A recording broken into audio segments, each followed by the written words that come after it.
নমস্কার। সংগ্রামী যৌথ মঞ্চের পক্ষ থেকে আবার একটা ফেসবুক লাইভে আপনাদের সাথে। কয়েক ঘন্টা আগে অর্থ দপ্তর থেকে তিনটে নোটিফিকেশন জারি করা হয়েছে। গতকালকে মাননীয় মুখ্যমন্ত্রী টুইটারে যে ঘোষণা করেছিলেন সেগুলোকে বাস্তবায়িত করার প্রচেষ্টা করা হয়েছে।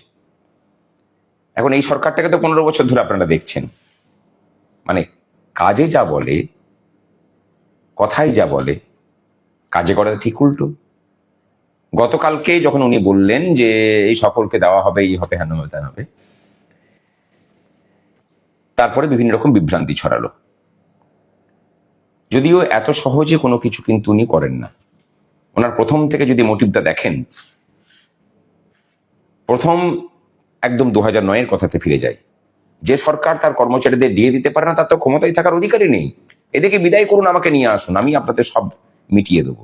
তারপরে বেশি ঘেউ ঘেউ করবেন না, চুপ করে বসুন তো।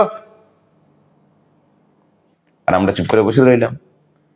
ঘুমটা তো ভাঙালো সংগ্রামী যৌথ মঞ্চ। তার আগে সকলেই ছিলেন, ডিএ বঞ্চনাও ছিল, কুকুর বিড়ালের উপমাও ছিল, কিন্তু করতে পেরেছে কিছু? আমরা আসার পর থেকে বন্ধ হয়ে যাওয়ার ডিএর চাকাটাকে যেমন সচল করেছি, ওনার অপশব্দ সেটাকে মুখে কুলু পাঠিয়েছি, বন্ধ করে দিয়েছি। সেটা বলতে পারেননি। বাকিদেরকে খারাপ কথা বললেও কর্মচারীদেরকে নিয়ে 2023 সালের পর থেকে কোনো খারাপ কথা ওনার মুখ দিয়ে বেরোয়নি, বের করতে সাহস পাননি বলতে পারেন। আর সেটার কৃতিত্ব আপনাদের সকলের। অর্থাৎ এটা প্রমাণ হয়েছে, মানুষ যতই নিপীড়িত হোক, বঞ্চিত হোক না কেন, সংঘবদ্ধভাবে যদি রুখে দাঁড়ায়, আক্রমণকারীকে পিছুটান দিয়ে পালাতেই হয়। ডিএ মামলা চলছিল, কারেন্ট ডিএ নিয়ে যেমন আমাদের লড়াই জারি আছে, সেটাকে সচল রাখা, সেটা আমরা সমস্ত রকম প্রচেষ্টা করে চলেছি। অস্থায়ী কর্মচারীদের বেতন বৃদ্ধি কিছু কিছু ক্ষেত্রে হচ্ছে, কিন্তু সেটা সন্তোষজনক নয়। দুর্ভাগ্যের এখানে বিষয় যে তাদেরকেও আমরা সাথে পাচ্ছি না, তারা নামছেন না পথে। সংঘবদ্ধভাবে নামলে পরে হয়তো ফল হতে পারে, হয়তো কেন হবেই। এই লড়াই তার প্রমাণ দেখাচ্ছে।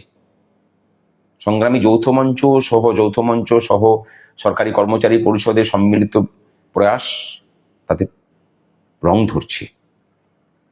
কিন্তু মানুষের ঘুম কি অত সহজে ভাঙে? না, ভাঙছে না। আর ভাঙছে না বলেই এখনো পর্যন্ত ছলচাতুরি কিন্তু উনি করে যাচ্ছেন।